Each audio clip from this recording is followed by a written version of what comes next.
Hey, Ross. So I'm back in your account again. Um, I'm going to. So anytime I see a quest that rewards 500 coins, I always change it out because there's a chance you might get a 750 coin quest. Didn't happen that time. Sometimes it does. But yes, they're either 500 or 750, and it's worth it to try to get the 750s if you can. This is white or red, which we can do with your jumpstart deck, but we'll accomplish it faster if we play your Redain Brawl. So let's play some more Redain Brawl. Um, I think, I'm going to earn you enough coins to change out your um, jumpstart deck for a different one if you want. I'm not sure if you want to keep playing with enchantments and Liliana or angel stuff, because I know ultimately you want to get angel decks, and unfortunately you have to resign that and restart the jumpstart to try it again. You keep all the cards, of course. Okay, we got planes, we got angels. Elspeth Conquers Death is a really, really good card. Um, it's a bit expensive, but you get to exile an enemy creature, and then on phase 2 of the saga, non-creature spells your opponents cast are more expensive, and then on the third phase of the saga, you get a creature or planeswalker from your graveyard into the battlefield for free. So I've got a lot of high mana stuff. Velmacus. I'm going to mulligan even though I have good cards because I don't have any low-cost creatures here. I've got some low-cost plays, so I'll keep this.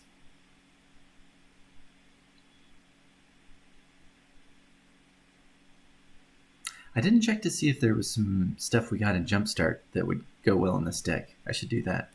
A lot of the Jumpstart stuff, I think I mentioned, is not standard eligible, but some of it is.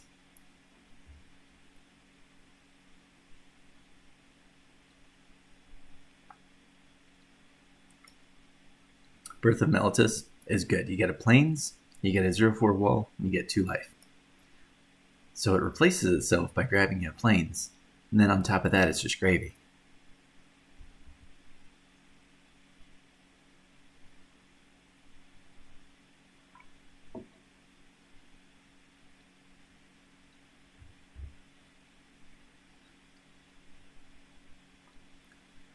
So what are they going to try to do? Velomachus. Whenever it attacks, look at the top 7 cards of your library.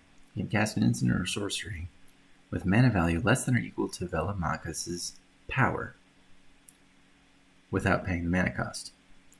So as soon as they get 7 mana, we might be just completely donezo. We'll see.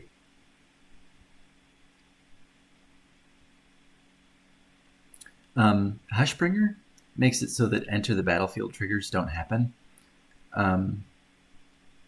I don't think saga effects count as enter the battlefield effects. So I don't know if I really care that much that this Hushbringer is in play. I don't think I have any what they call ETB effects in my hand right now. And I can take 1 damage a turn for 24 more turns. I'm not worried about what they call the clock in Magic the Gathering lingo. When they have a creature of 1 power on the board and I have 24 life, they call it a 24 turn clock. Alright, let's get so I'm going to play the planes that they can see. You see the eyeball next to it? That way my opponent doesn't get any additional information from that play. I'm just going to play a Glorious Anthem. Now my wall is a 1/5 wall. Or is it? It is. Yep. Doesn't matter because they're Hushbringer flies, but it's slightly better on the ground. Glorious Anthem's really good. It just gives everything +1/+1. Aww.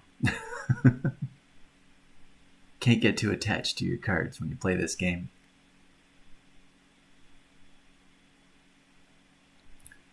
Infuriate. A furious Hushbringer. Okay, I gain 2 life.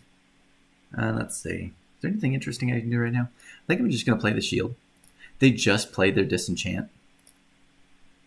So I know that the disenchant's not going to come up again. So I wonder if they have a different way to get rid of the shield. Let's find out. But yeah, basically the shield is going to blank out their attack. If they try to attack with a 1-2, it's going to hit me for 0, and they won't gain any life.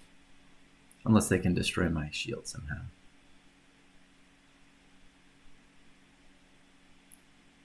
Non-creature spells cost 1 more to cast. Non-creature spells in general. It looks like that affects everyone. Interesting. Okay. Let's see.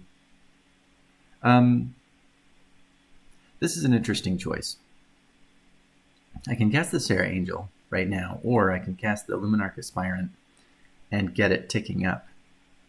I think I'm going to cast the Serra Angel. Let's see what they do. 4/4 Flying Vigilance. Sometimes what I try to do is count up all the spells I've cast for the mission. I think I have to cast, was it 20 white spells? So I got 2, 3, 4 white spells so far. Note that my Elspeth Conquers Death is, instead of 5 mana, it's now 6 because of the effect from the Vryn Wingmare.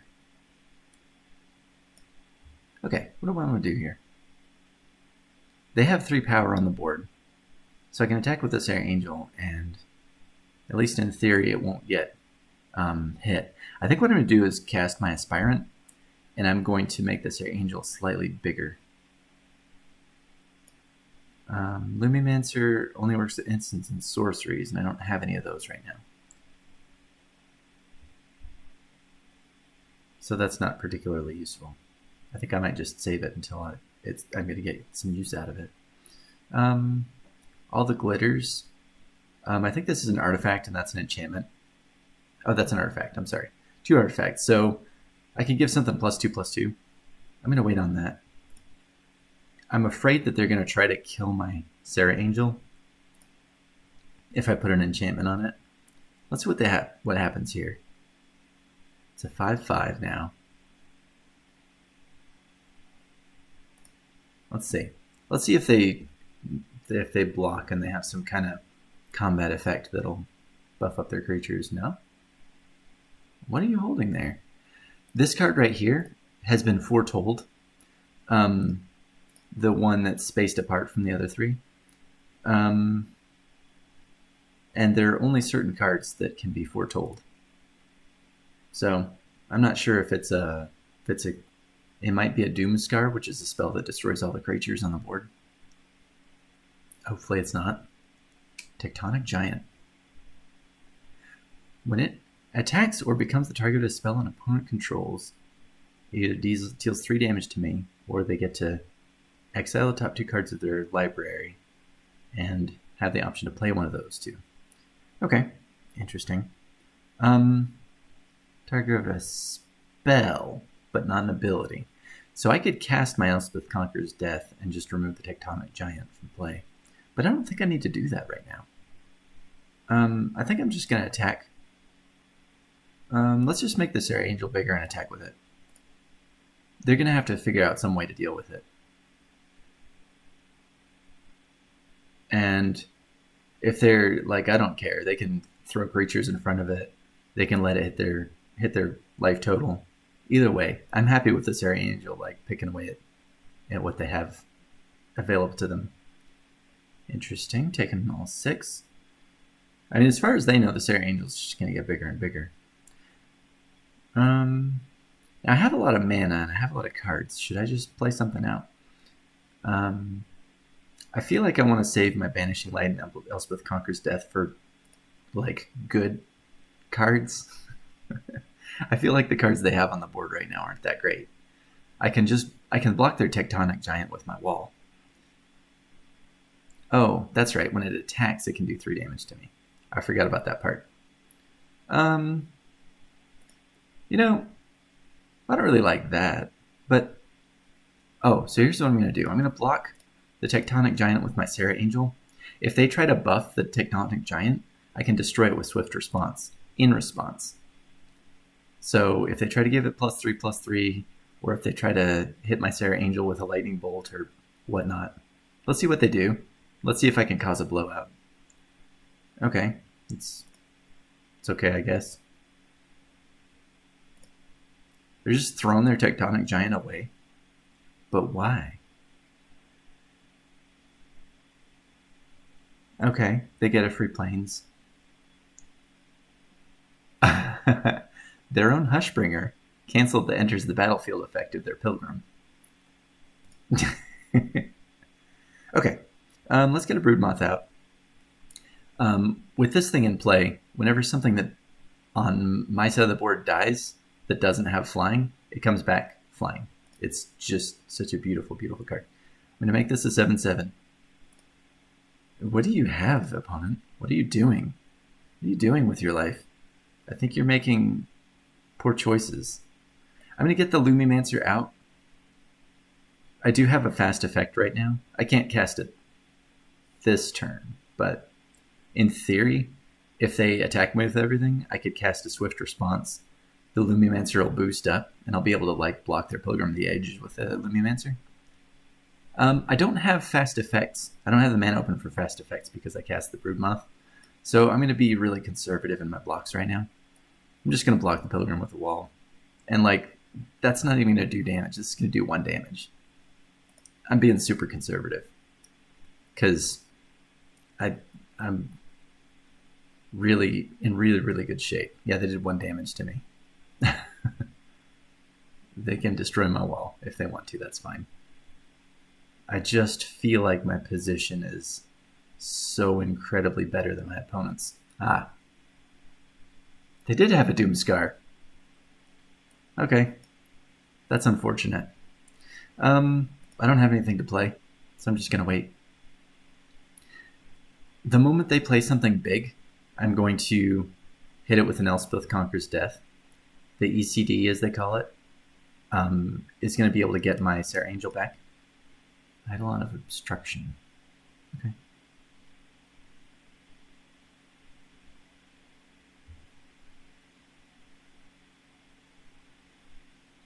Got a Disenchant. Yeah, I still don't really have anything to do right now.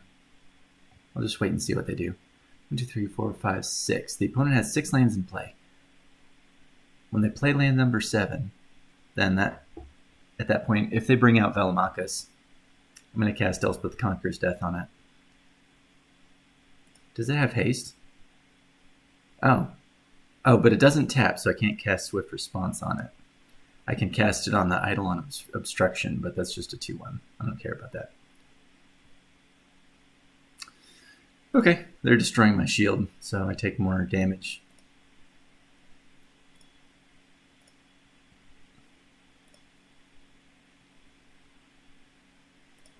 Okay, that Doomscar really turned things around for my opponent. So that exiles their commander. So the next time they bring their commander out, it's going to cost 9. I mean, I can't get Redain out right now. I'm just going to wait. Let's see what they do.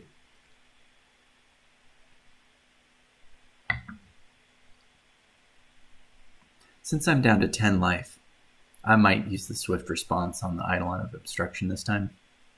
Because I don't have my shield out, so I won't be able to prevent any of the damage. Yeah, let's just get rid of it.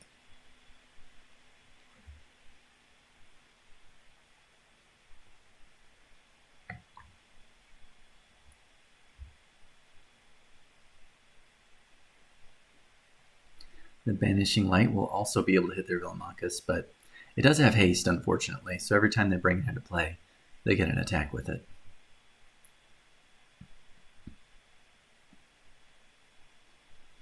Okay.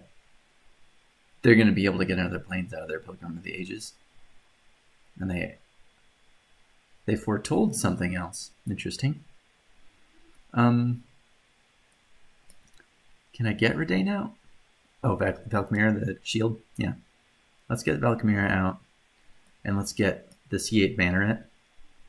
It's a 1/2, but it has an ability that buffs all my creatures.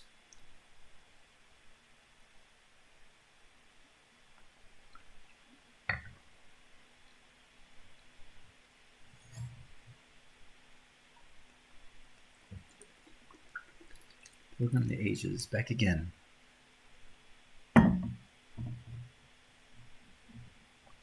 So that's how they keep getting more lands so they can keep bringing their commander back out. Now they have a Luminous Broodmoth.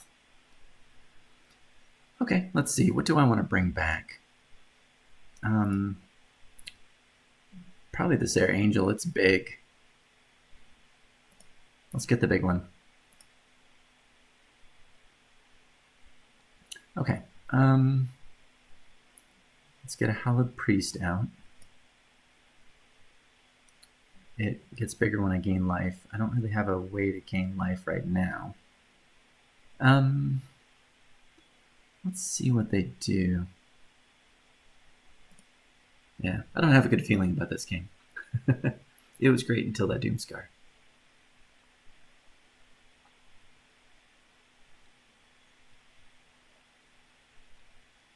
Escapable Blaze.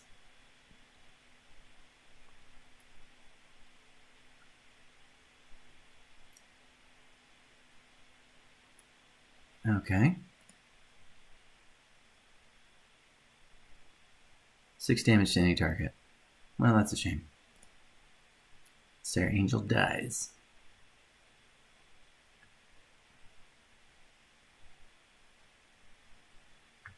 Flame Scroll Celebrant. Okay, I'm gonna start taking points of damage left and right. This is so bad.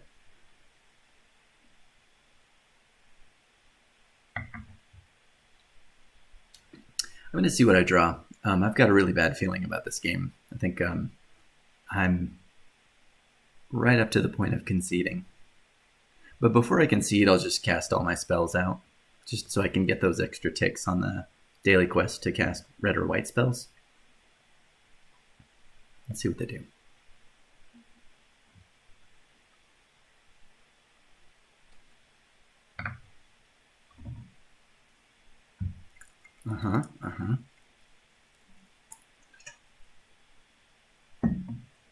Oh, they're deciding whether to attack or not. I mean, this will do 1 damage, and if I block it and kill it, they'll be able to bring it back from the graveyard to get another plains. So it's better not to block this thing. I can't block the flying thing, so just let it happen. Take a little damage. A plains. Yeah. I'm going to cast out my hand. I'm going to disenchant my own commander. Take that. No, let's just... You stay in the graveyard. You failed me. Banish the Broodmoth. Cast all the glitters on this guy. And concede. I'm out. You win, Drexar.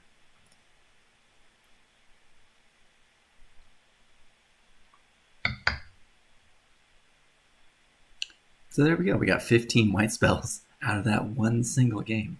Raw games can stretch out. They can last for a while sometimes. Let's try it again with Redain.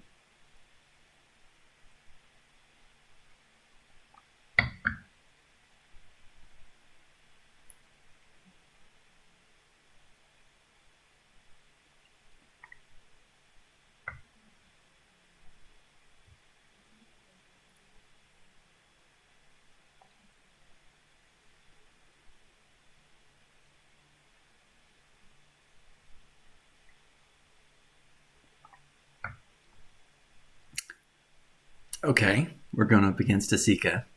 We're probably going to get our asses kicked. Japanese Asika.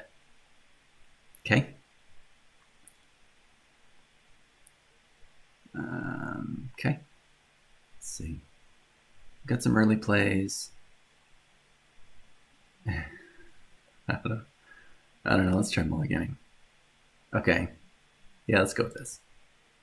I didn't really explain why I was mulliganing. The cards I had were not really that strong. I like Victory's Envoy it's going to take a while to get out there onto the board, but it'll be good when it's there. I think for this game, I'm probably going to cast Redain instead of Valkmira, because I'm going to try to close this game fast, if I can. So let's get Redain out. Next turn, I'm going to cast Strixhaven Stadium. Every time an attack hits the opponent, you get a charge on Strixhaven Stadium, and if you end up with 10 charges on it, you win the game.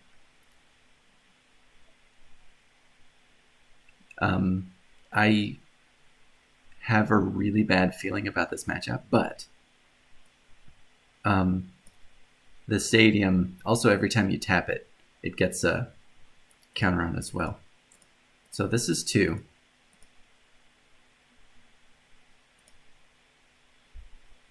And then we'll remember to tap it. Even if we don't use the mana, we'll tap it before the end of the opponent's turn. Terror of the Peaks. Whew. Okay, well that's good. I'm glad I saved the Ardenvale's Tactician's instant effect, because I'm going to cast it now. Tap up to 2 target creatures. I'm going to tap the Terror of the Peaks. So that way I can attack with these. Okay, what do we got here? Superheroes, Ardenvale Tactician, Glorious Anthem. Okay, so I can cast Glorious Anthem and Ardenvale Tactician. I'm going to do that. Let's get bigger. Let's get another creature out. And we're just going to keep trying to hit the opponent. We've got 6 counters on this already. We're going to lose one if the Terror of the Peaks hits us. Kogla. Kogla's going to fight one of our creatures. That's really bad. Oof, it hurts. Oh, and since Kogla came into play, Terror of the Peaks is going to do 7 damage to a different creature. Boom. Boom. Oh, that stings. Yeah. If you're playing anybody except like maybe Ashiok or Isika herself, you probably don't have a good chance of taking out Isika. Okay, 5 counters on the Stadium. I don't think it's going to come together. Let's just get into Victory's Envoy out. I can't attack. They'll block with the Ape. Let's see. I cast the Prismatic Bridge. So every upkeep, they get some kind of insanely powerful creature or planeswalker.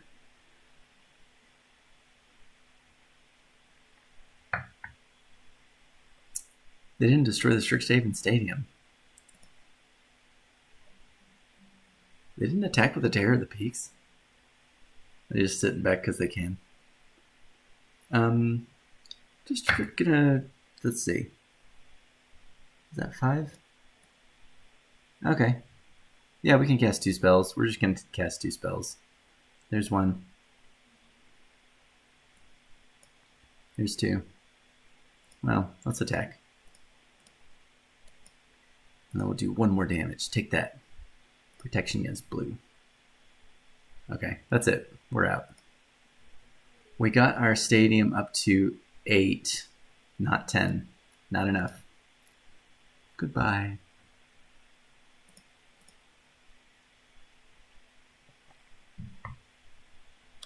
I don't think I made any wrong choices in that game.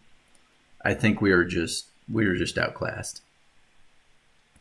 Did we get a pack there? Oh no, we didn't get a pack. Okay, so what's the plan here? We haven't gotten a win yet.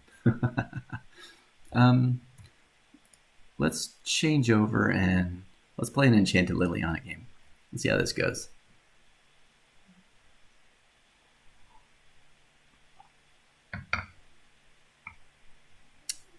Quairo. Creepy. Oh, right, I was going to fix up your deck. Oh wait, I can't fix up this deck. Let's jumpstart. I was going to fix up your Redain deck. I don't have any swamps. Let me take a free mulligan. Okay. I have both kinds of mana and some interesting looking spells. Let's keep it. My turn 1 play is going to be this land because it comes into play tapped. I'm going to pick white. So now I can get black or white out of this thing. You get 2 of these kinds of lands, which with each jumpstart pack, so you end up with 4 in a 40 card deck. So 10% of your cards are these gold lands, and they just help make sure you have the mana you need to cast your spells.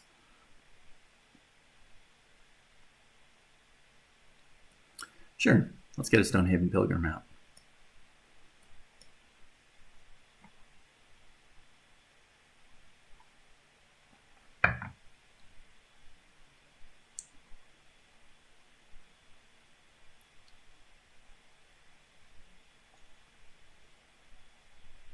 Pride Malkin.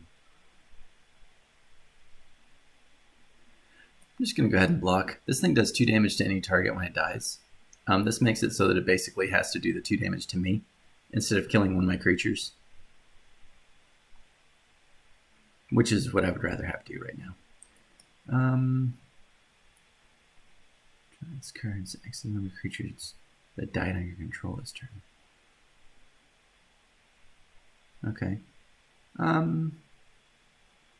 Let's get, so we're going against green and black.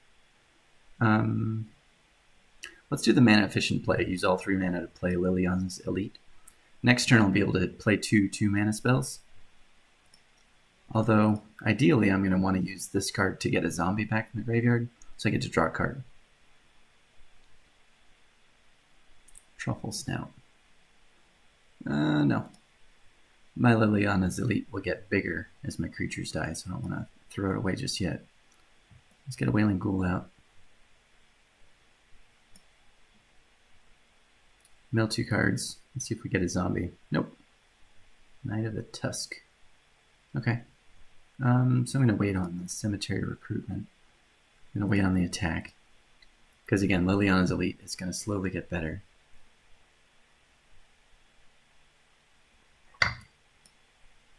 I'll block the 2/1. Should they want to attack? Do they have some kind of buff effect? Fast effects? Or did you just throw it away? Ah, fast effect, okay. I'm okay with that. Let's see. Liliana's Devotee. That's nice. Beginning of your end step. Of my end step. Creature died this turn. Okay. So let's see. I can get the Wailing Ghoul back. Let's do that. Let's do a recruitment. We get the Ghoul back. We draw an extra card. We mill 2 cards when we bring it into play, which might make the Liliana's Elite bigger if we mill creatures. Okay, got bigger. Let's get Liliana's Steward out. 1/2. This is zombie 2. Yep. I don't want to attack. My life total is kind of low. I feel like if I can last long enough, I might be able to turn the corner on this game. Right now, the opponent's been really aggressive and fast. I'm going to block the Truffle Snout because they at least have to spend a card, making it stronger to hit me or to kill the Liliana's Elite. I might just use the Liliana's Steward to make him discard a card. Okay. So they lost their creature. That's cool. They had to use 2 cards. They lost 2 cards. I lost 1 card. But my life total is getting pretty low. So here's another aura is attached to an enchanted creature. It has first strike and lifelink. That's not great. You don't want to attach 2 auras to the same creature normally because then, like, if they murder it, then you lose 3 cards. Anyway, let's get Liliana's Devotee out. We're gonna hold the Standard Bearer and just wait until somebody dies. Oh, here we go, combo. So I'm gonna sacrifice the Steward. Or do I want to attack? No, let's sacrifice. I'm gonna make the opponent discard a card. They only have 2 cards, so chances are decent that it was a good one. No, not really. But that means that we can cast the Standard Bearer. I draw a card because one of my creatures died this turn. Let's leave the Ghoul back. Oh, I could have alternately gotten a 2/2 out of it instead of drawing a card. Hard to say which choice would have been better. 4/1 now.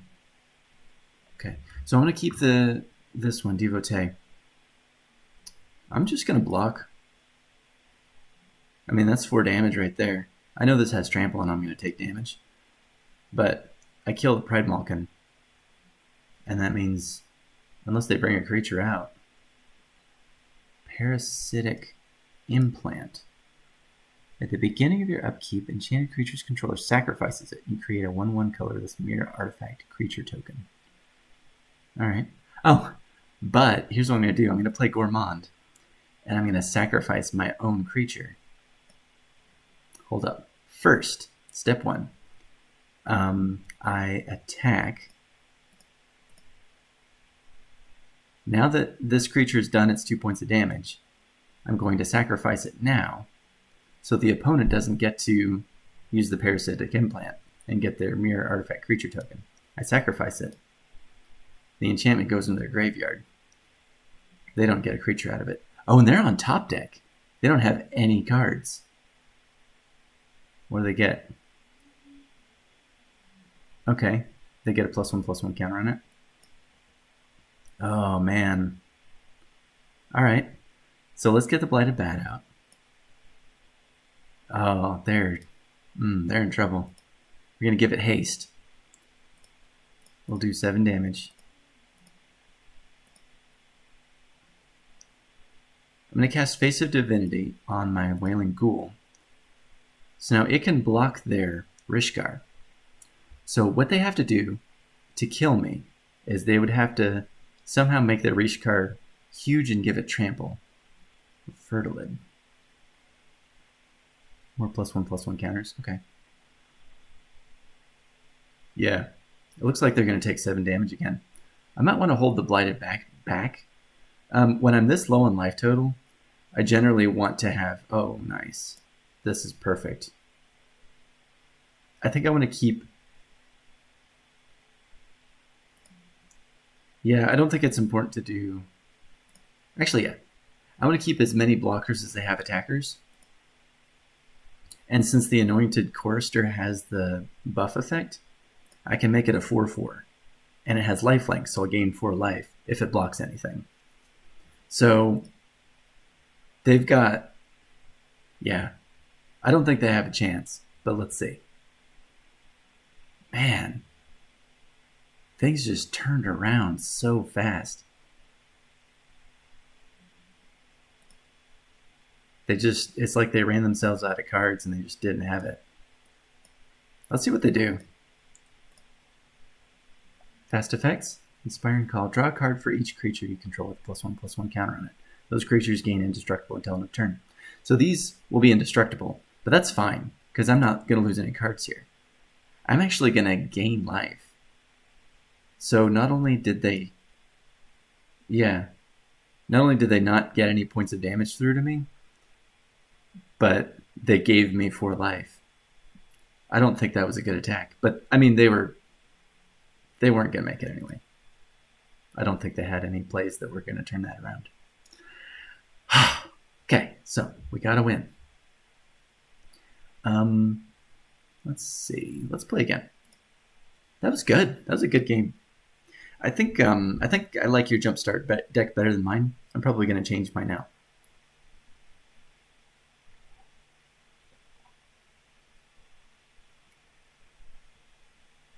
Ghoul Racer. Got some interesting cards going on here. They're all kind of expensive, and I don't really have that many lands. Let's take a chance on it. If I don't get lands or low-cost plays, then I might just leave. We'll see.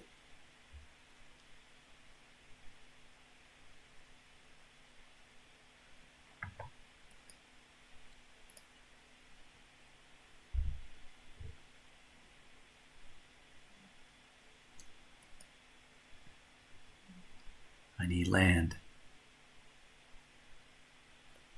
White and red. You get a free land for their Skittering Surveyor. There's land. Okay, what do I want to do here? I'm going to save the Ghoul Razor until I can get a zombie out of the graveyard. Standard Bearer. Blessed Spirits. Let's do Blessed Spirits. And then next turn I can cast Face of Divinity on the Blessed Spirits. This will give them +2/+2. They get another +1/+1 counter because I cast an enchantment spell. So they're going to be, what, a 4/4? 5/5? Right. 2+1+2 is 5. Let's just hit them. Now I've got like a ramshackle angel-ish. Oh, Cathar's Crusade. You've seen that one before. That's a problem. That's a really big problem. But I'm going to just keep smashing their face with this thing. What else do I want to do? This guy's not going to help much until I'm able to buff him. Or I can flash in the Standard Bearer and ambush one of their guys. I think that's my best option, is to just attack. Because, right, they're on a 3-turn clock. There's one. They got 2 more 5/5 attacks and they're dead. So I'm going to hold this guy. I can cast him after the opponent attacks and surprise block something with it. So these things aren't really, this gives you mana, this gives you a land. What are they going to do with all this? Oh, Bulwark Giant. Gain 5 life, I see. Okay. And they put a +1/+1 counter on all their creatures. This is going to get bad pretty fast. I can ambush their Alloyed Mirror with my Standard Bearer. And at least get one thing off. Take 2 damage.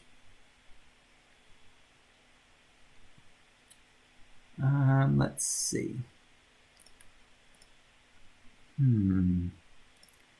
Well, that's a zombie, so I guess I can get the Ghoul Razor out. Bring that thing back into my hand. Get the Chorister out. They're back down to a 2-turn clock.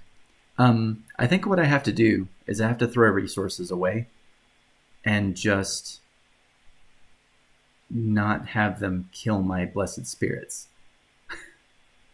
I gotta just cross my fingers and hope that all it's going to take is 2 more attacks to kill them. The Bulwark Giant was a huge setback that it gained them life. It lengthened the clock out. It looks like they're playing a 5-color deck. Feat of Resistance. Protection from black.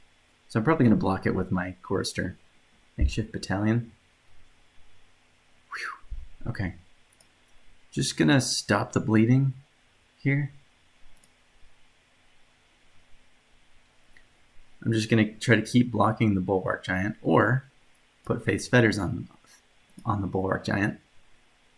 Oh, it's another enchantment, so this gets a +1/+1 counter.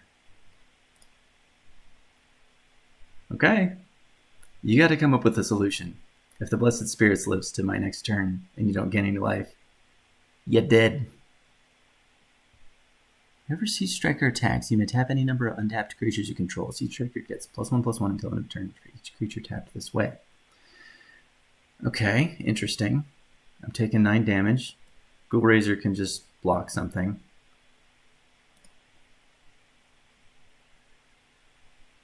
+4 my... Oh! Whew. 8. Not good enough. Not good enough. That's it. It's over. Man, that Cathar's Crusade was going to end the game. Basically, right. So one of the most important things you got to think of when you're playing Magic the Gathering is you ask the question, who's the beatdown? Who has to end the game fast? And who has time on their side? In that game, I was the beatdown 1,000%. I had to end that game. I had to be aggressive, attack, even though you saw they were getting bigger and bigger creatures on the board, and I didn't have any way to deal with their Bulwark Giant except throwing little creatures underneath it for it to stomp on so it wouldn't hit my face. Eventually I got Faith's Fetters, but their board just kept developing. But because I attacked every turn with that one flying spirit thingy that was as big as I could make it, like, that's what got me the win. If they had a single spell that destroyed a creature, that would have been it. It would have been over. But since my options had narrowed, I had to play to my outs.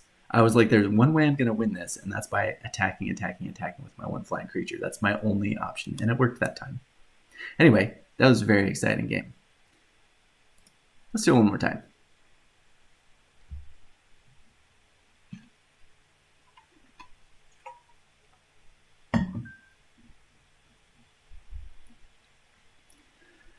Okay, Stonehaven Pilgrim, Out of the Tusk, Elite Rescan, sure.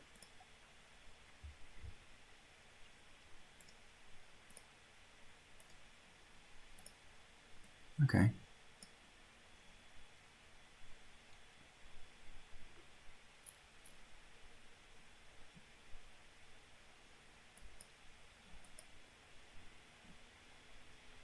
Black and green, huh? Okay.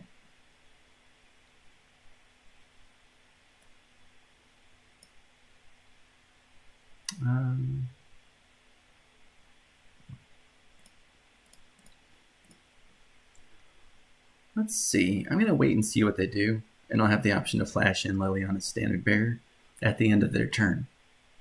A flash is useful to have on creatures sometimes. Silver Smoke Ghoul. Okay, interesting. Zombie Vampire. I kind of like that card.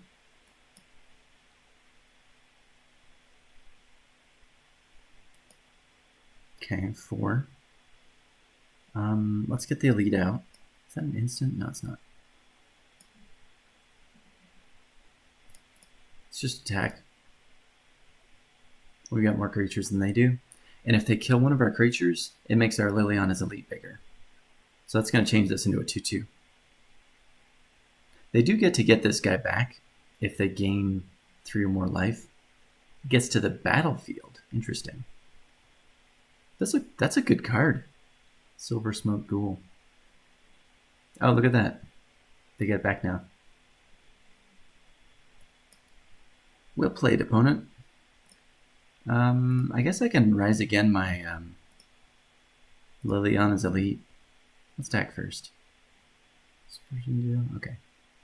Artifact or enchantment. I don't have an artifact or an enchantment, so. Let's get you back. Oh, right. The 2 changed to a 1 because the number of creatures in my graveyard went from 2 to 1 when I brought this guy back. So it's just a 2/2. Burlfist Oak. What do you do? Whenever you draw a card, it gets +2/+2 until end of turn. Interesting. Gourmand. I mean, I can get the zombie back. Let's do it. It makes my Liliana's Elite smaller, but it draws me a card at least. No attacks. I need one more land to be able to cast my Knight of the Tusk and my Gourmand. If I don't get one more land, then I'm in trouble.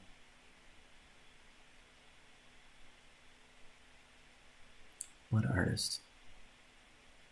Whenever Blood Artist or another creature dies, target player loses 1 life and you gain 1 life. That's really bad. There are going to be a lot of creatures dying here. Okay, what do I want to do?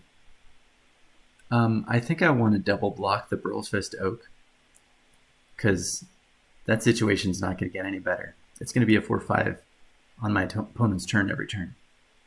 So let's do it. If they have a combat effect that makes it bigger, then that's really going to hurt. Okay. They go in the graveyard. Liliana's Elite gets bigger. I lose 2 life, 3 life. The opponent gains 3 life. Okay, I got a land. It's a tapped land. But at least I can play my Ghoul Razor and get a zombie back, which shrinks my Elite, but that's fine. The Elite changes size a lot during this zombie in and out of the graveyard thing.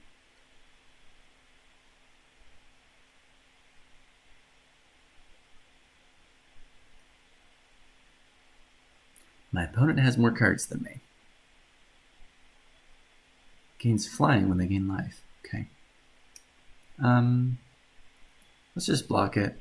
Well, yeah. The Ghoul Razor isn't really going to do a whole lot for me. They have a 4/5 blocker. Maybe I should have saved that so I could sacrifice it to the Gourmand. That hurts so much.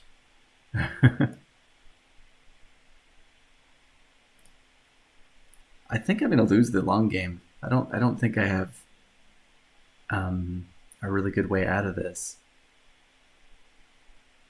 I have to do something about the Blood Artist, but I don't think there's anything I can do about it. Ambassador Oak. Yeah. Because the Gourmand can make my opponent sacrifice a creature, but they're just going to sacrifice this 1/1 Elf Warrior. Let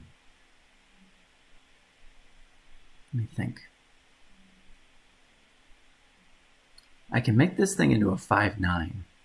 4, 5, 6, 7, 8. Okay.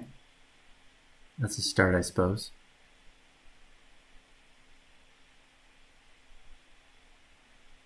Yeah. Let's make this guy into a 5/9. The opponent only has 4, 5, 6, 7, 8 power on the board. So I can attack with it, and the opponent's not able to kill it, even with all their creatures. It's not going to do a whole lot of damage. And if they throw their 1/1 under it, then I lose another life and they gain another life. But what you gonna do? I don't think I have targeted removal in this deck. So I think that was my best option. And that gains flying, of course. Okay. Interesting. At least now I know that the Knight of the Tusk is able to block any of their creatures unless they give the Night Watch flying, which they get if they gain any life. Gift of Etherborn. Okay, Death Touch, Lifelink. Okay. The Vampire deck's looking pretty strong. So they will gain life if one of their creatures dies, but that happens after combat's over. So they can't give that Night Watch flying. I'm going to bring this guy into play, and my goal is to sacrifice it to the Gourmand. White. Gourmand. Sacrifice the Standard Bearer. I lose a life from that sacrifice, and then my opponent has to sacrifice a creature. I lose another life from that sacrifice.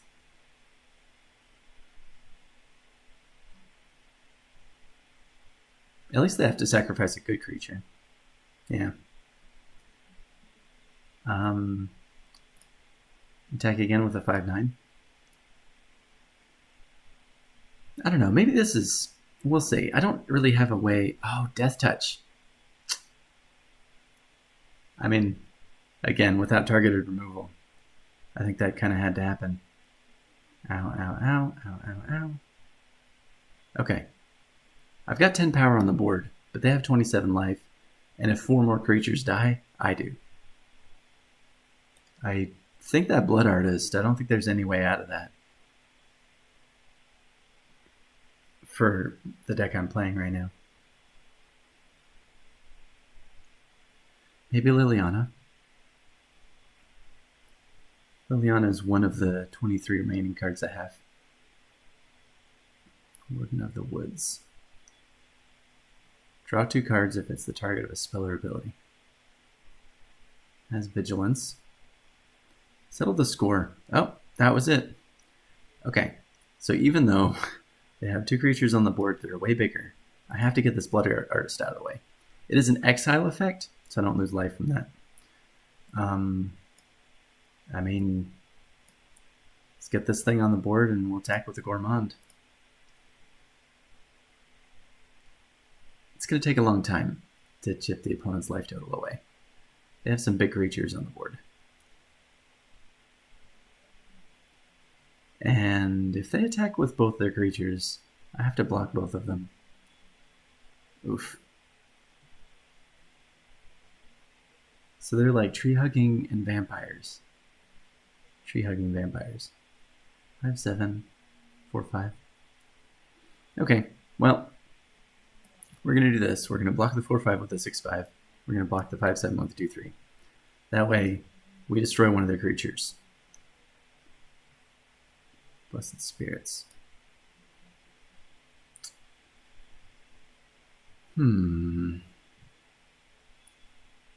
I mean, do I just sit around? Because they're going to keep drawing cards every time they cast creature spells. I think I have to close the game, even though it leaves me with one fewer blocker. Veto. Whenever they gain life, I lose life. And they can give all their creatures lifelink.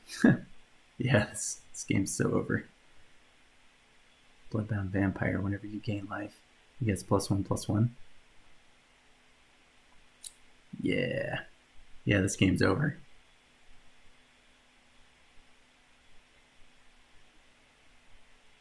You're going to attack? Yeah, they don't even have to attack. Next turn they attack, they give everything, they have lifelink, and I lose a ton of life, and that's game. Let's watch the fireworks. Let's see if they do the right thing. Yep. Let's see how much life I lose.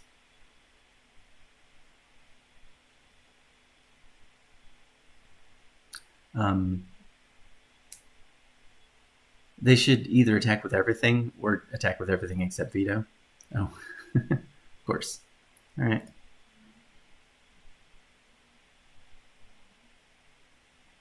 The end. Okay.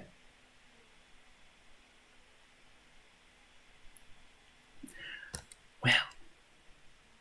Wow. We had some ups, we had some downs.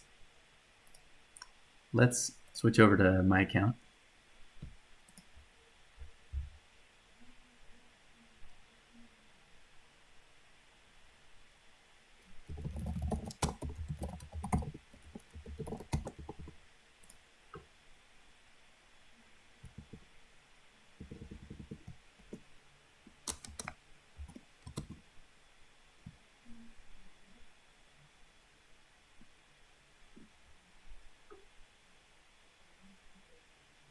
What happened? Where did my face go? I think there's a hotkey for... I think I accidentally...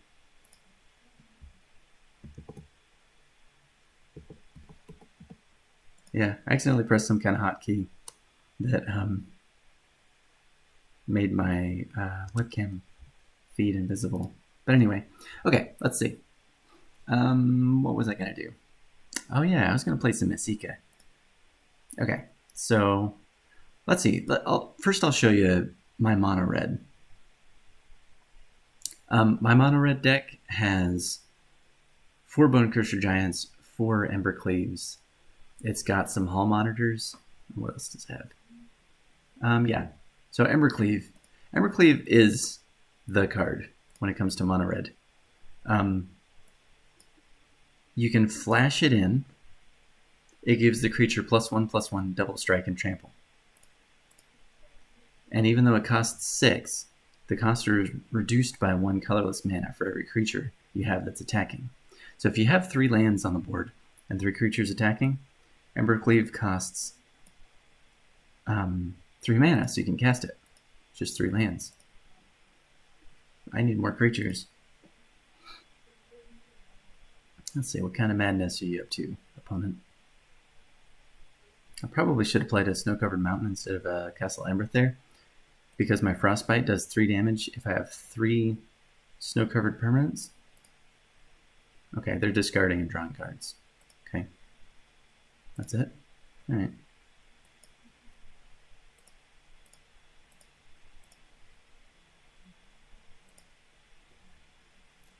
Maybe I should have cast the Bone Crusher Giant there. I wanted to get the value out of the Stomp first, but it might have been better just to cast it. Let's see what they do.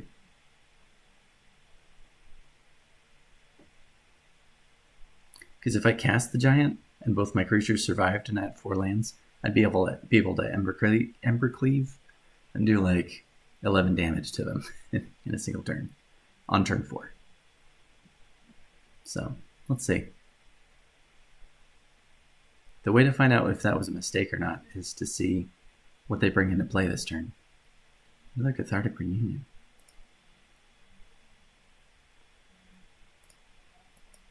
Definitely should have cast the Bone Crusher Giant last turn.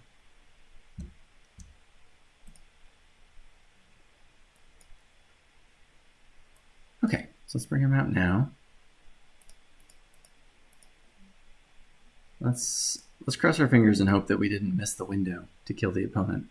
They might do something really epic right now. Storm's Wrath. Yeah. Yep, that's bad. I have no creatures.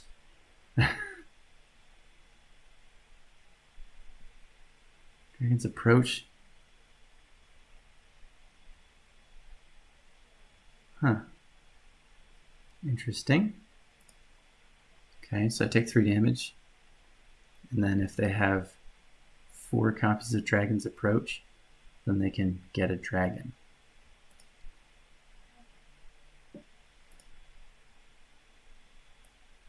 Okay, play land, Robber the Rich. Let's see if I can attack with him without him getting destroyed by a Frostbite. Or a Lightning Strike.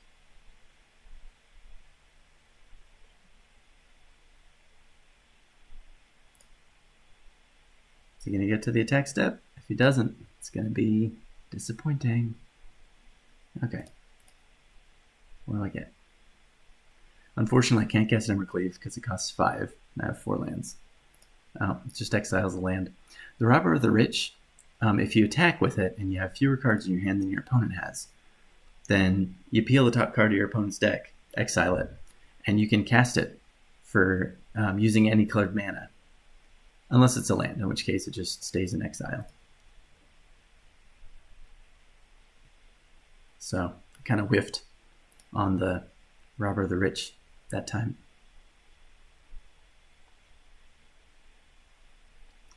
Let's see what happens. Let's see if they can destroy my Robber of the Rich.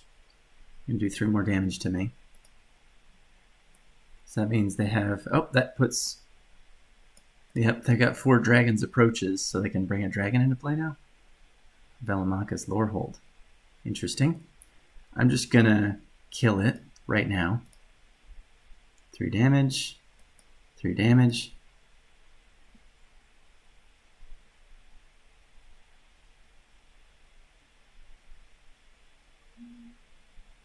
And next turn, they're going to bring the Merchant of the Veil out. They're going to try to use this guy as a blocker, and it's not going to work because I have Embercleave.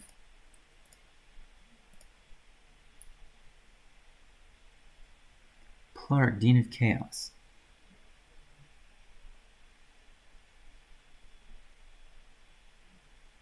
Huh, interesting. Okay, I'm going to want to cast Plarg. But I'm not going to have enough mana to do so. Let's see if they block.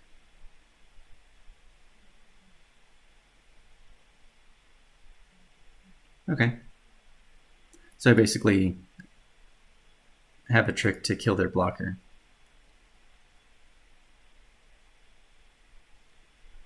They've got 6 damage coming their way next turn if they are unable to take care of my Robber the Rich. Ouch. This thing has Vigilance. That's bad.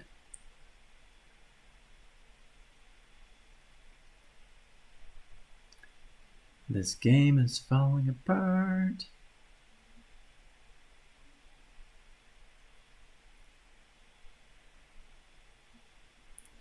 And I get a mountain. Ouch. Well, let's see what we get with our Robber. Cathartic Reunion. Oof. They're probably going to block. Let's see. I guess I'll make my Robber of the Rich a little bit bigger. So I'll do 3 damage to the opponent. Both creatures die. I get Plarg out. I guess I can attack him with Plarg with an Embercleave attached. Merchant of the Veil again. This is a really interesting deck that my opponent's playing. They go through a lot of cards. Please don't destroy the Plarg. They're down to 29 cards. They've been through half their deck. I've been through a quarter of my deck.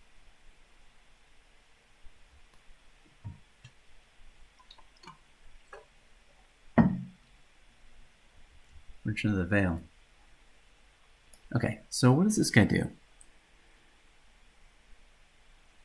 I can cast a card costing 3 or less without paying its mana cost, but I need to close this game. Like, I need to end this, so let's attack. I think they have to block, because I'm going to make Plarg stronger.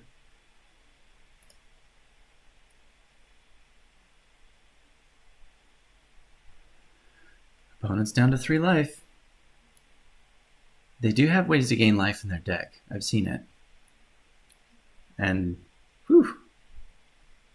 Is that 4? Oh, that's 4 again. They're going to get a dragon. Does it have haste? If it has haste, I'm dead. I'm dead. Damn. I should have hard cast that Bone Crusher Giant. I should have cast it instead of trying to use Stomp, because then I would have been able to put Embercleave on it. Would have hit for 11 on turn 4. That's the lesson I learned there. I was greedy. Wanted to use both sides of the adventure card. But sometimes it's better to just use the one side. Because they still would have cast Storm's Wrath and killed both my creatures, but their life total would have been much lower. So when I drew the Robber of the Rich might have been able to close the game. Okay. We press on. Let's do another mono red. And let's take a peek and make sure that I'm not using up all my hard drive space on this video recording. Where did you go? Where'd you go, Bandicam? Okay, yeah, I've got plenty of space. Cool. Okay, Fervent Champion, Torbrand, Evercleave. Yes. Yes, I think so. The opponent's going to get run over unless they're able to scramble and do something fast. Gilded Goose. Okay. Fervent Champions, when they attack, they give a different warrior +1/+0 until end of turn. So if attack with both, they buff each other. And that's 4 damage. Golden Goose can't block it anymore. Ideally, if I had drawn a 1-cost creature, then I could have played that. And next turn I would have 3 attackers and 3 mountains to Embercleave on turn 3. But I wasn't ultra lucky. I've just been pretty lucky. Okay, more food, more geese. So food you can spend 2 and sacrifice to gain 3 life. The goose creates a food when you summon it, and you can also sacrifice a food to add mana. So we're going to attack.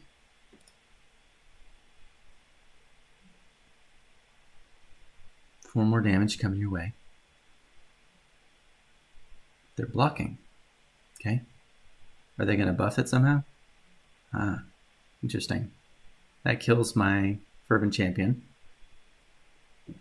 Snakeskin Veil. +1/+1 and hexproof. Okay. So now they have 3, 4, 5 mana. No, 4 mana at their disposal. If they want to use up their food. Scavenging Ooze. That's a problem. It's a creature that gets bigger and bigger as time goes by. So we're going to get a Torbrand out. We're going to attack with a Fervent Champion. Because now it does 3 damage instead of just 1 damage. Please block. If they block it with a Scavenging Ooze, yeah, that would have been a mistake. Next turn, if they don't destroy anything that I have, yeah, they're going to probably exile my Fervent Champion from the graveyard to make their Scavenging Ooze bigger. They also gain a life. Next turn, I'm going to attack with both of these, and I'm going to use my Embercleave on my Torbrand. 1/1 Stonecoil Serpent. Okay. What else are you going to do?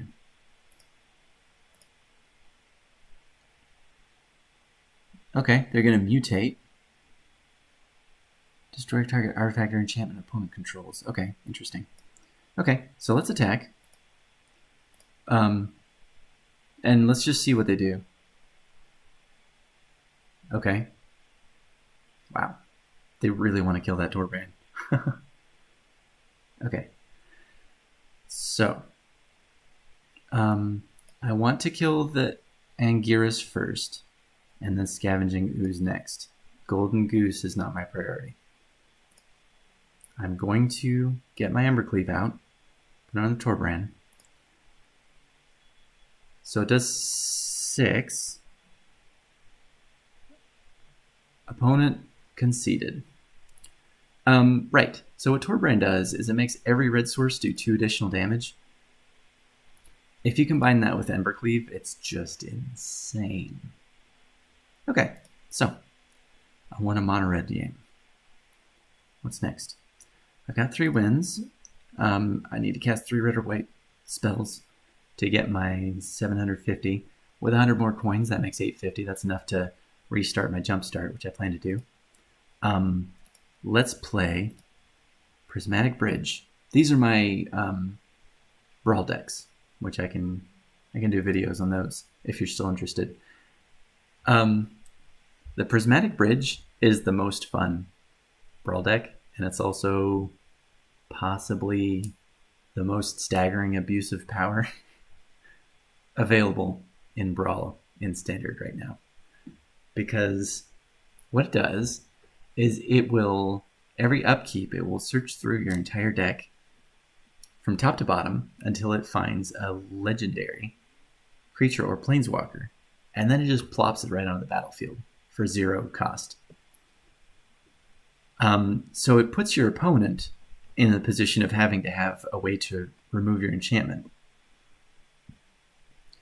Since Esika is the best deck in Standard right now, in Brawl, opponents have tooled their decks to counter Esika specifically. Okay, so I've got 3 different colors of mana here. I think I'm going to mulligan. Okay, so here I've got black, red, green, and this gives me mana of any color. I've got a Cultivate that gives me 2 extra lands. Elspeth Nightmare destroys a small creature and also gets the opponent to discard a card and exile their graveyard, which is great. Mythos of Nethroi. If you spend black, green, and white on it, which I'll have access to with this mana of any color, it'll destroy any kind of permanent. So I think this hand is really good. We're going to lead in with the Temple of Malice. And then I don't think we have anything to do on turn 2. On turn 3, we'll have to make a choice. Either get an extra mana with the Altar, cast the Nightmare, or cast the Cultivate, or possibly the Nethroi if they've put anything out that's big enough to deserve it, but I don't think they will. So let's keep. This scries 1. Saw it coming. That's good. So this is a Foretell card. You cast 2 mana and it goes into exile, and then you can cast it for the Foretell cost. That's how Foretell spells work. So let's do that. Let's Foretell Saw It Coming. So it's just going to stay right there. It's not even in my hand, so nobody can make me discard it. And it's just going to stay there until I want to spend 1 colorless, 1 blue to counter a spell. Foretelling is great to do on turn 2 if you have nothing else to do, especially. Which I didn't. I had nothing else to do. Okay, their commander's out. So, that means... So I'm going to start off by casting Once Upon a Time. Kind of hard to explain. It lets me dig through my deck for free. I'm going to get an Evolving Wilds. This I can replace with a land of any color. So Elspeth's Nightmare, when it comes into play, it destroys a creature with power 2 or less. Like that one. Boom. Your commander is dead. And then on my next turn, I get to look into their hand and make them discard something that's not a creature or land. But I'll be able to see what they have. I'll be able to see, do they have enchantment removal? Like, it'll help me plan what I want to do. I'm guessing probably next turn I'm going to want to cast Cultivate, but let's see what they have. Let's see. They have the Thrashing Brontodon. That can destroy an enchantment. That's not good. That's a big creature. Forest. Okay, Battle Mammoth, Scavenging Ooze. Interesting, interesting. Okay. Okay, so what do I want to do here? I think I want to cast Cultivate. I want to get a blue and a white. Island and Plains. I'm going to put the island on the battlefield. Plains goes in my hand. I can also play a land, which I will. I'm going to play an Evolving Wilds. Do I need 2 of anything? I think I want more green, actually. So I'm going to get a forest with this. Oh, I can't get a forest with this. I'll get a swamp. Why not? Okay. Black, red, blue, green. And then there's the plains for white. I have all 5 colors, which means I can cast the Prismatic Bridge. At the beginning of your upkeep, reveal cards from the top of your library until you reveal a creature or planeswalker card. It doesn't have to be legendary. Put the card on the battlefield and the rest on the bottom of your library in random order. The Ski could go out of the tree. Nobody really does that one. Battle Mammoth, okay. Okay, their graveyard is gone, which means they lost their Uro. It's kind of hard to explain what Uro does. Okay, I'm going to play my plains. So if I cast my Prismatic Bridge right now, they're going to be able to hit it with the Thrashing Brontodon. So I don't want to do that just yet. So let's do this. Let's get the Altar of the Pantheon out.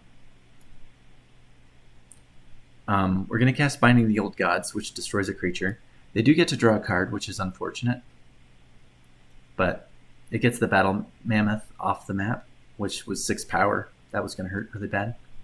Next turn, I'm going to have 1, 2, 3, 4, 5, 6, 7, 8. I have 8 mana next turn, which is enough to cast the Prismatic Bridge. And let's see, yes. So I cast the Prismatic Bridge. I have 2 mana left, which means I have enough mana to cast Saw It Coming and counter something that the opponent tries to cast. I have the choice of either playing a tapped land or an untapped land. I think white and green. Yeah, I'm going to play a tap land and just end the turn. I'm volunteering to take 6 damage. I decided not to destroy the creature.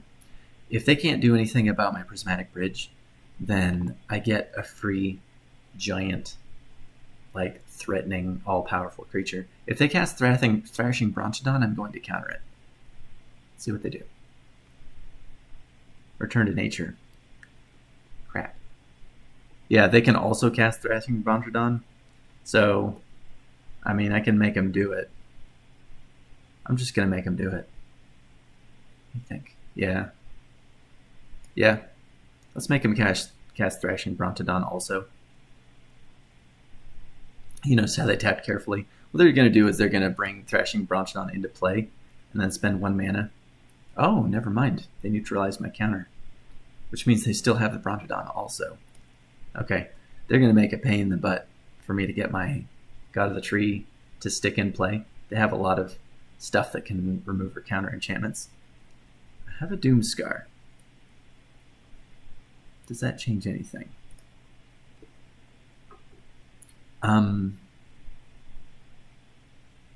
Let me think.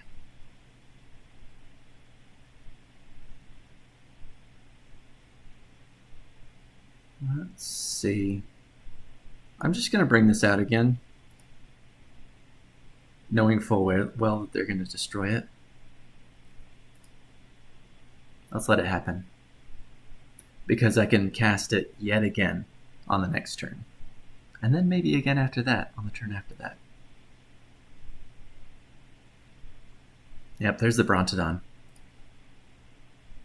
I imagine they're going to sacrifice it to destroy my Prismatic Bridge. I'm just going to destroy this now. Non-land permanent. That's a land. I can't. Well. Crap. Target non-land permanent. Yeah, this is a land. It's an elemental forest. Okay, anyway, they destroy my bridge. Goes back to the command zone. I hope they cast a creature. Cool. I'm just going to Doomscar and destroy all their stuff. Chromatic Orrery. This one's kind of hard to explain, but basically it gives you a ton of mana and a lot of options. Doomscar. Get out of there. Okay. Let's see what they have in their hand. Things seem to be going all right now. I got their major threats off the board. Coma. Okay. So the good news is that I'm able to destroy the Coma immediately. Coma is a huge problem. It creates serpents that can make it indestructible, but I got to remove it right away. Okay, my turn. Oh, Tear the Peaks. Nice. Nice. Okay, so let's get this out. Let's see. Yeah, we'll get the bridge out. We'll get the Terror of the Peaks out. The opponent has two very intimidating threats on the board. If I get a creature in from my Prismatic Bridge, then it will do damage equal to its power to any target of my choice. So the opponent has a lot going up against them. To remove a creature and an enchantment is very difficult. They just do nothing. So I think we saw this happen to me today. A Kova triggering a Terror of the Peaks. Boom. 7 damage to the face. I get to fight a creature. There are no creatures to fight. I'm going to use this ability to draw a card for each color among permanents I control. Which, since I have a 5-colored permanent, I draw 5 cards. It's broken. It's broken. I got an Ugin the Spirit Dragon. Oh my goodness. Oh, opponent, if you only knew how boned you were. They're going to have to do something dramatic. Okay, interesting. That's a smart play. They can block my Terror of the Peaks and kill it. And keep their Fricks from dying. That's good. That's not going to save you. That's good, though. Interesting. Okay. Fires of Invention is a really complex card that's hard to explain right now. Okay, so they can bring their Kinnan into play. They can't use their Kinnan's ability, because they need a lot more mana for that. Are they going to attack me? I could see that. I can see the instinct to close out the game since I'm so low on life.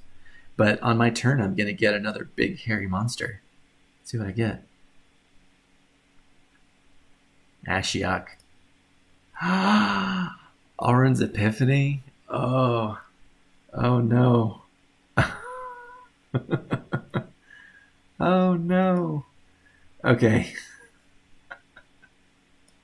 Let's just do Fires of Invention. It makes spells free, and it lets me cast 2 every turn. Actually, can I cast both of these? 3, 4, 5, 6, 7. I have 15 mana. So I can cast Ugin and Auron's Epiphany. So Ugin can deal 3 damage to a target. I can make it exile each permanent with mana value X or less. That's 1 more colors. So if I pick 5, actually I don't want to do that, but what I'm probably going to do, since I have such a ridiculous number of options, I'm going to plus my Ugin, deal 3 damage to their Kinnan to kill it. And then I'm going to use my Ashiok to return this to their hand and make them exile it. And then I cast Auron's Epiphany, and I get to take an extra turn after this one. Which means I get another creature from the Prismatic Bridge. A lot of times opponents concede the game when they see Auron's Epiphany, if they're already behind. Yeah. That... Playing Esika, when it goes well, you just feel drunk with power. You saw that I was tripping over myself to try to figure out what to do with all the really wonderful, awesome options I had with what I had. Anyway, let's see what I got.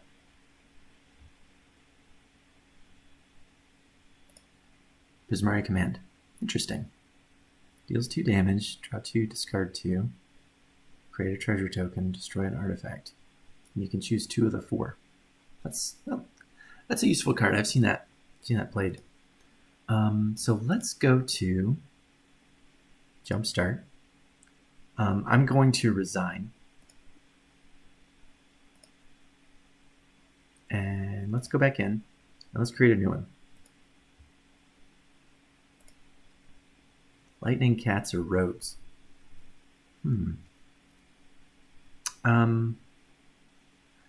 I think rogues gets me.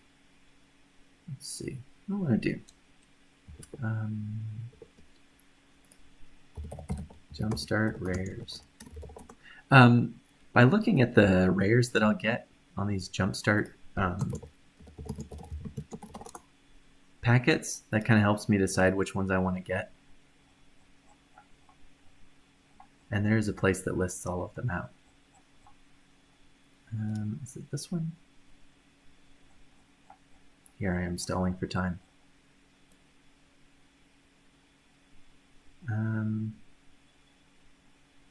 Where was that? Anyway, I guess I'll just pick one that I want to play. Let's do rogues and goblins. Rogues and goblins. Well, actually, devilish. That might be give me some stuff for that devil deck I've been working on. I know goblins has Muxus, which is a really interesting brawl commander, but goblins comes up a lot, so I'll be able to get it later.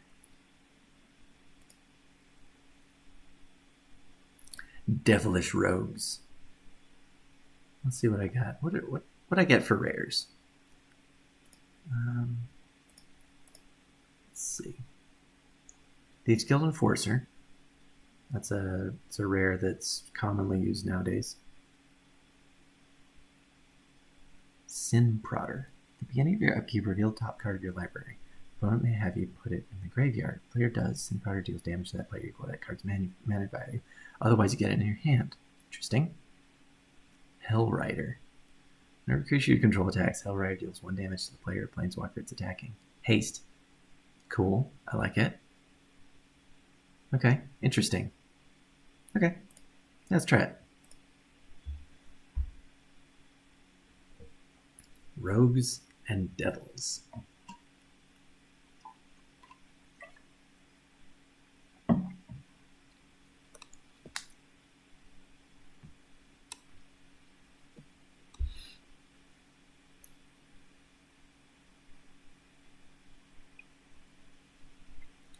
Vault-born 420. Somebody that's into Fallout and weed.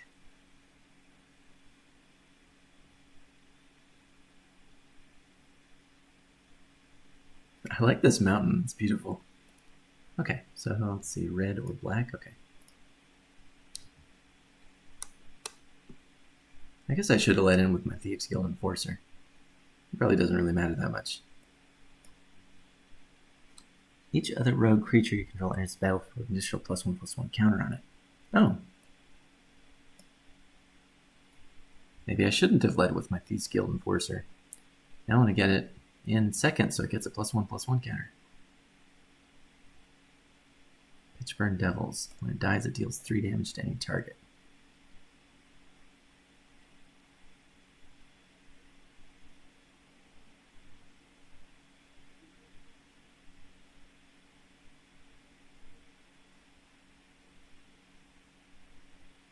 Okay, I'm happy with that attack.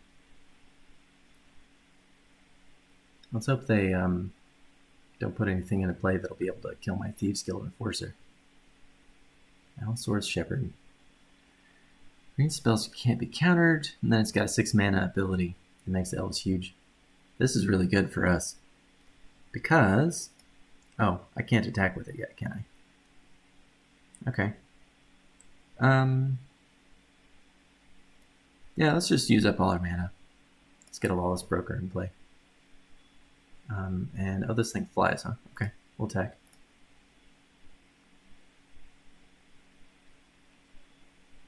Let's see if they don't overrun me with elves. So whenever a creature you control with a +1/+1, oh, never mind.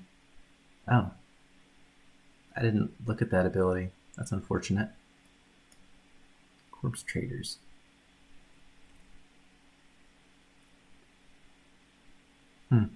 Sure. Let's just get some big creatures and just attack with them and see if we can just overrun them. With elf decks, a lot of times you got to get a lot of elves on with good abilities before they start getting really, really, really good. Let's see if we can't just close out the game. I've chosen that for the moment. I seem to be the beatdown. I'm going to be playing that way aggressively. Gonna fight me or something? No, Faith's Fetters.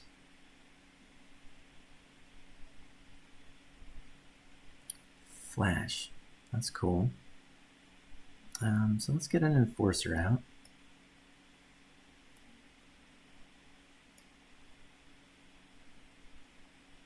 They mill 2. Let's attack. Since my Corpse Traders is effectively like not useful anymore, I can't even use its ability. I might as well just save it for collateral damage. The Blackguard, I guess I'll be able to ambush something, but I won't be able to buff it at all, so it might not be that useful. Usually ambushing is good when the creature used to ambush lives.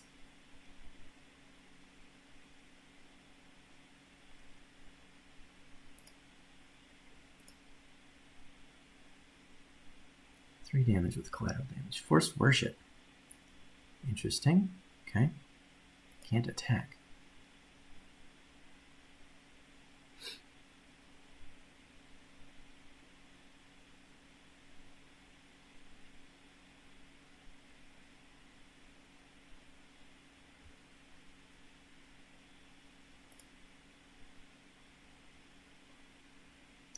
If only I could pump this thing right now. I mean, it's worth casting anyway. I'm okay taking 2 damage. Okay, wait until the very end of their turn, cast this thing.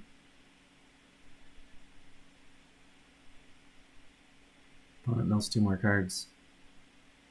If I can get the opponent to have 8 or more cards in their graveyard, then this thing becomes a 3/2. But they're only at 4 right now. Hobble Fiend. Interesting. Yeah, come on down. Come on down, Hobble Fiend. I can sacrifice these creatures that don't really do much for me. Although this one, the Lawless Broker, will make a good blocker. So I have 2 things to 2 sacrifice outlets, I guess. I can sacrifice and do 3 damage to something, or I can sacrifice and make my Hobble Fiend bigger. Stonehaven Pilgrim. Okay. I think that's going to be my target for the collateral damage, because they have artifacts and enchantments, and it's going to turn into a 3/3 lifelinker. Now let's see if they forgot that my Lawless Broker can block. If they try to attack me, that means maybe they forgot that. They're reading the cards. Don't read the cards. Then you'll make good decisions.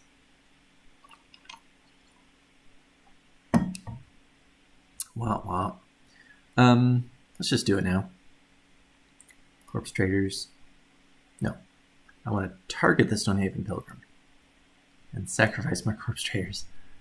That would have been a pretty bad mistake, to target my own creature, because I thought it was the sacrifice that I was choosing.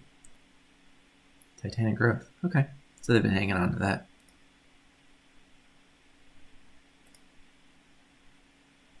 Active Treason. Gain control of target creature until end of turn. Untap. Gains haste until end of turn. Okay. That could be useful, but let's see. So they have 6 cards in their graveyard. How do I want to do this? None of the things they have are very strong right now. I'm thinking about attacking with my Blackguard and Hobble Fiend, and just to see how that all plays out. See if I can turn it to my advantage somehow. Let's see what happens. I can buff my Blackguard, and I can give my Hobble Fiend... I can make my Hobble Fiend much bigger. It would really cost me, though, because I have to sacrifice a creature each time I do it. The opponent's life total is starting to drop a little bit. I think I've chosen to be aggressive because I feel like the opponent's going to have the upper hand in the long run. Decided that I'm the beatdown. Got the opponent down to 7. That's not bad. Pitchburn Devils can do 3 damage to any target when it dies. That could be the opponent. Whew. Wow. Okay, that's a problem. You gonna attack?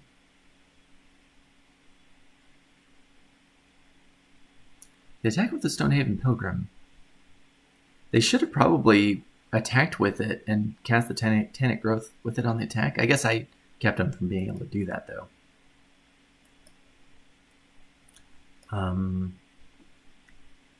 8. Now, I could cast Act of Treason and just take their Wild Heart Invoker and attack with it. That's pretty good. Oh, and then I could sacrifice it to Hobble Fiend so they don't get it back.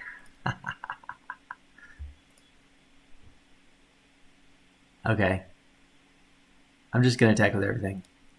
Let's see what happens. Their life total is pretty low, so they're going to have to be very careful with how they block.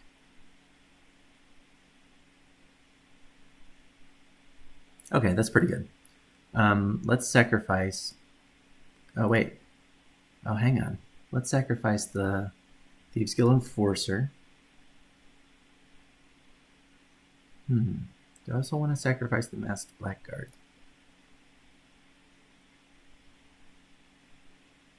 Right. Okay. So let's do this. Let's sacrifice the Thieves Guild Enforcer. And we'll sacrifice the Masked Blackguard. No. The Lawless Broker. Target put +1/+1 on target creature you control. The Masked Blackguard. So 2 damage. Oh, but I can't. Dang it. I didn't play that right. I was going to sacrifice their Wild Heart Invoker because I had control of it at the moment. But I ended up doing a lot of damage. Knightly Valor. I mean, that's all well and good, opponent, but I'm going to bring in Pitchburn Devils into play that you are not going to be able to kill. Those gloves. It's not interesting at the moment. Just get Pitchburn Devils out right now. Oh, so here's what I'm going to do. I don't have any mana right now.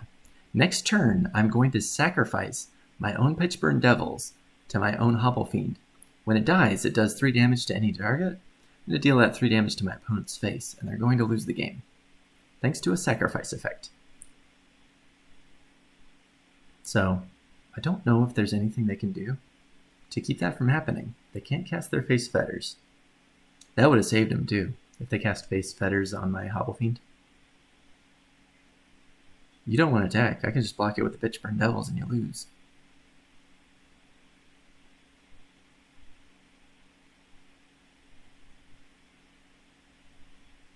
It's a foregone conclusion at this point. What you gonna do? Okay. You know what? I'm just gonna be fancy. No, I won't be fancy. I'm gonna block them with the Devils, target them with the 3 damage. But let the record show that even if they didn't attack, I would have used a sacrifice effect to get the Pitchburn Devils dead. The end.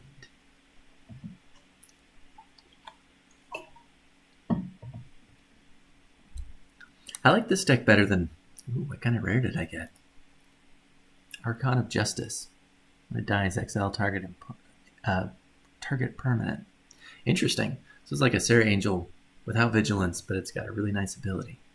Nice. I like it. Let's see. Did I get my wins today already? I got my wins. Well, let's just play one more game. Just one more game. Just one more game.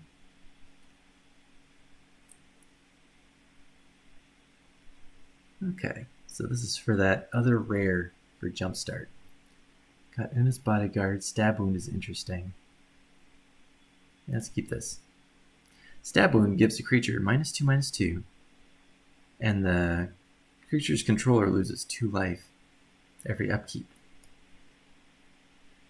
Held Rider, we looked at that already. Havoc Jester. Whenever you sacrifice a permanent, it deals 1 damage to any target.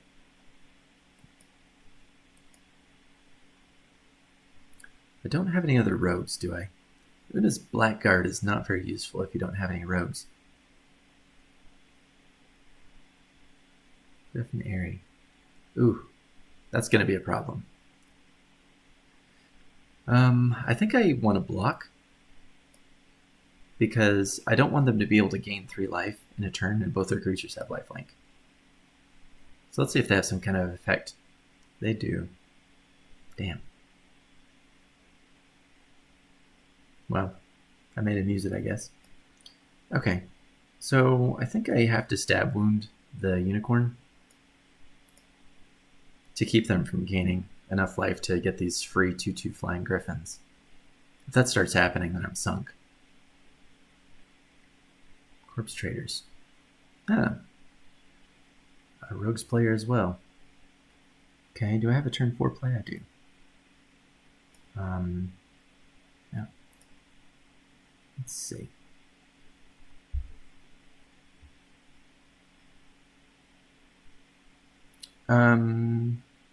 Let's see. I'm trying to figure out what I want to do here.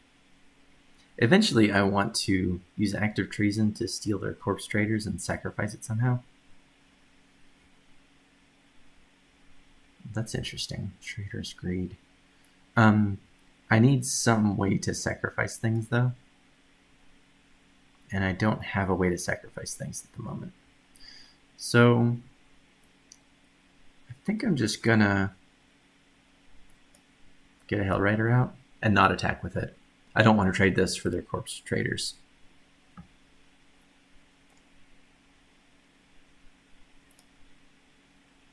Rogue's Gloves.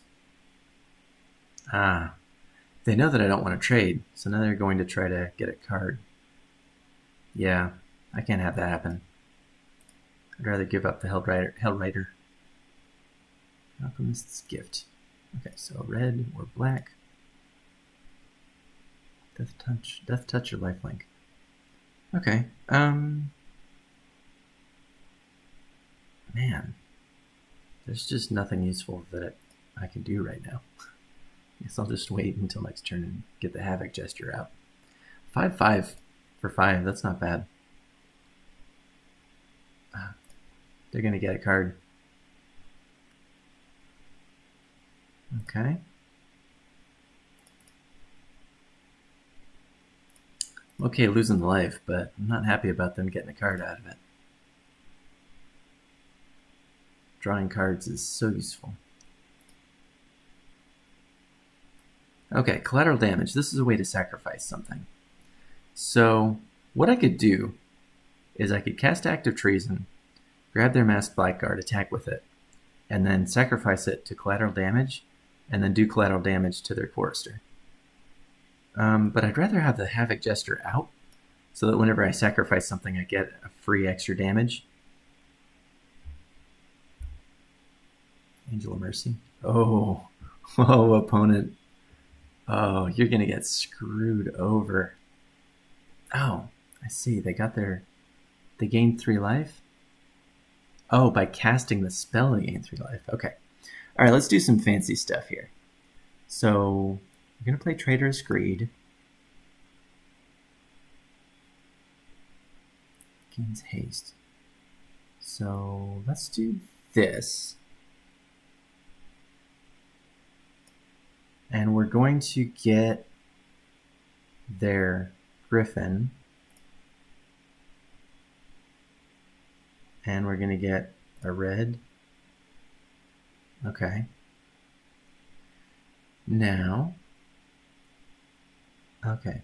Oh, right. I don't think I did this right. Let's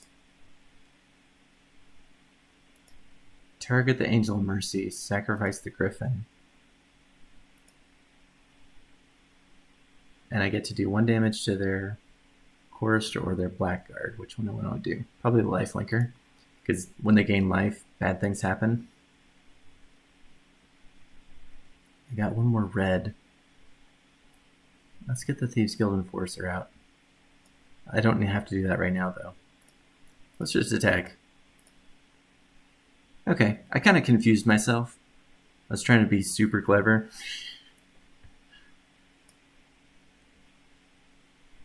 Okay, they're down to... They got 7 cards in their graveyard. If 1 more card gets into their graveyard, then that makes 8. And my Thieves Guild Enforcer gets way better. If they put their... A Stab Wound. Ouch. Nightshade Stinger can't block. Okay. Okay, so let's get Hobble Fiend out.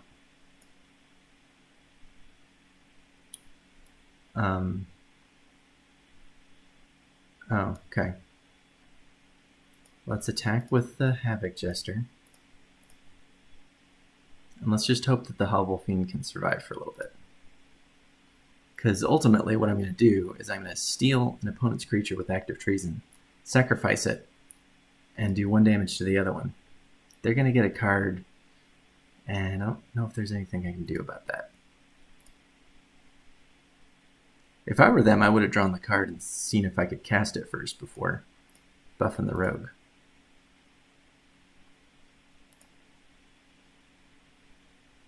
Let's hope it's a bad card. Okay, my turn.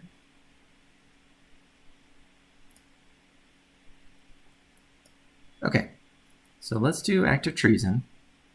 I don't think it matters what I grab. Let's just get their Blackguard.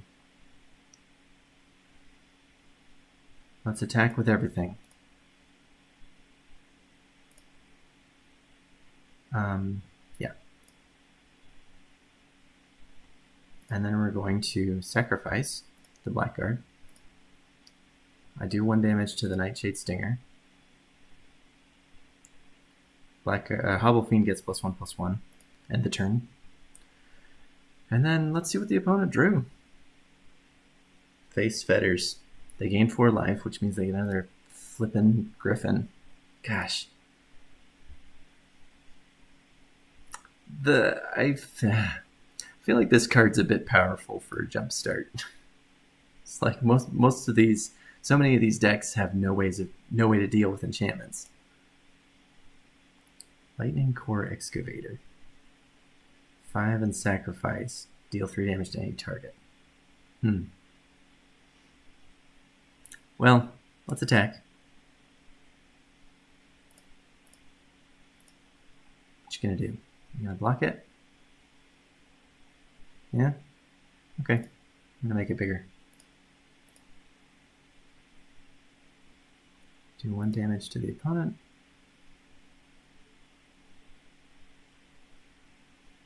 It becomes a 4/3. Kills your 2/2.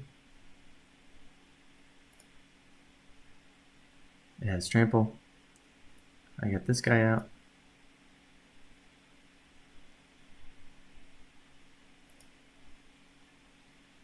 Okay. So I have options with this Lightning Core Extractor. I can spend a ton of mana. So they draw a card and they get a 2/2. You're killing me. Okay. So they can sacrifice this to get another creature. They're going to get a 2/2 Griffin. Ugh.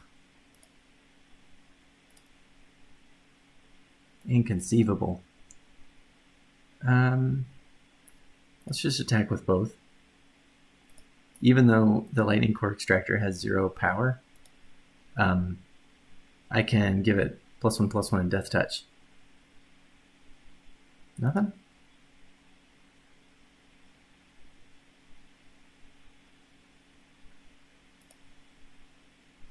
really need to draw some good cards. Like, if you've seen, like, this 1/2 mana spell has given him, like, 3 or 4 griffins already. That's so frustrating. And that Rogue's Gloves, since they have flyers, it's given them so many extra cards. So, they're rogues and flying, maybe? Rogues and enchantment? I don't know. They chose very well when they picked their jumpstart decks. So here they draw another card. Are they going to get a griffin again? Oh, no griffin this time. And I keep drawing land. Getting frustrated. Let's just deck with this guy. I mean, it does have trample, so there's that at least.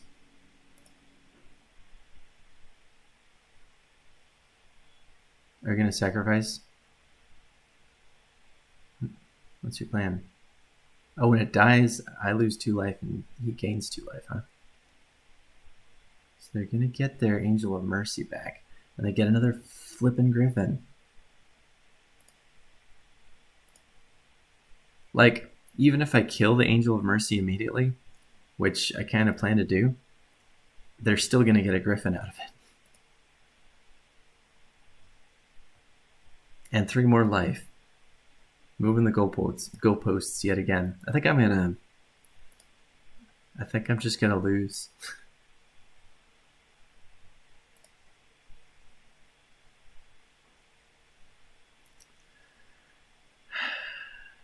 I mean, do I give him another card? I can't have him keep drawing. It's just not gonna work.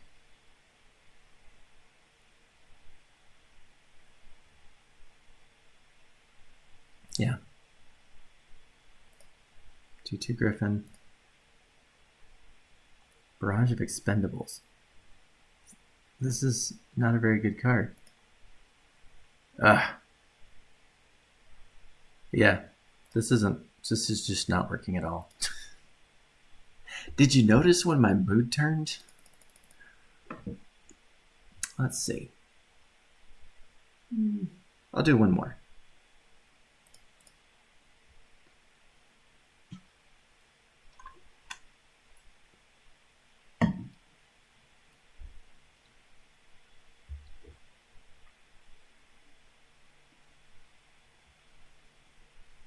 I think you noticed, like, that game where I got Liliana's ultimate and just kept getting creatures out of the graveyard. If you're playing a casual kind of low power format and you have something that activates over and over again, it's priceless.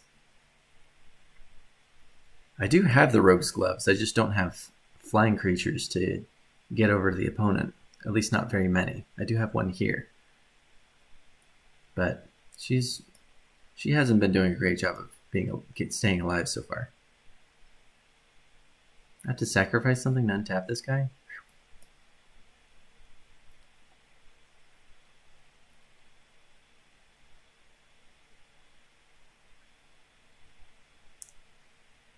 Rider for life.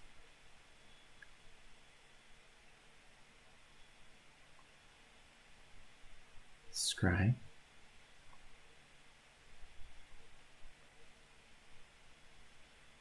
Attack. No.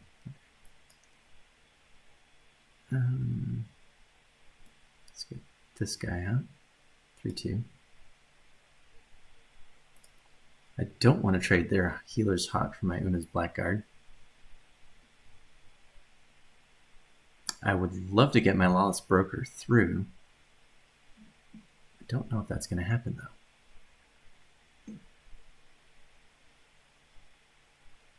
Let me think. So I have a 4/3. They have 5 power on the board and or 5 toughness. If I stab wound the Sage's Row Savant, then they'll have to throw both of their creatures in front of my Lawless Broker. I like that. Okay, so you have to block with both to kill this guy. You have to discard a card now. You let him through. That's Una's Blackguard's ability. When I attack with a rogue and it gets through. Oh, nice.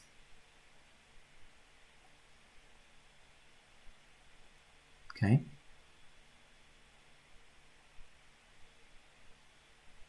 What? No, that's not how that works. You're supposed to wait until my turn to tap my creature. If I had an untapped land, I'd be able to really punish them for this by equipping my Blackguard with Rogue's Gloves and getting through. Unfortunately, I drew a tapped land, so I'm unable to do that right now. But I can still punish them. I'm just going to attack with both. They have to either lose a creature or let the broker through and discard a card. You can't block the Blackguard with the Arcanist because it has flying. You gotta discard another card. My opponent's not playing well. They dropped a draw 3, and they're at 4 lands. Okay, they have a draw 2. Yeah, that... What are you doing, opponent? Okay, they're going to cast something big. If they got a colorless and they have 3 other lands, I think they're going to cast something big. Oh, it's not how that works. It's not. It was already tapped and you tapped it again. Opponent. Oh, opponent. Okay, here's the big punish. I equip the Blackguard.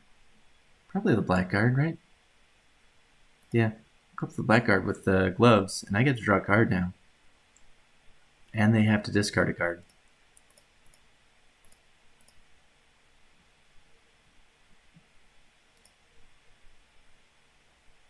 That's a big turnaround for me to draw one and for them to discard one. Nocturnal Feeder. Let's get the Chain Brood out. Actually, no, I want them to attack me. Never mind. I want them to attack me so I can get through with my Blackguard and my Broker. Because every time they get through, I get major value. Steel Plume Marshal. Whenever it attacks, other attacking creatures you control flying at +2/+2 until their turn. That's powerful.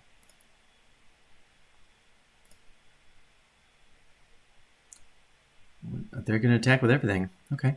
Well, yeah, I mean, I'll just block the most power I can right now. Get this guy out, because why not? Okay. And they concede. Yeah. Yeah. Because I think I was going to sacrifice my 0/3 to do 3 damage to their 3/3 flyer. Get in with everything else. Draw a card. Make them discard again. Dual Caster Mage. Copy target instant or sorcery spell. You may choose new targets for the copy, and it has flash. Huh. Interesting. Alright. Well, that's it for tonight. Thanks for watching.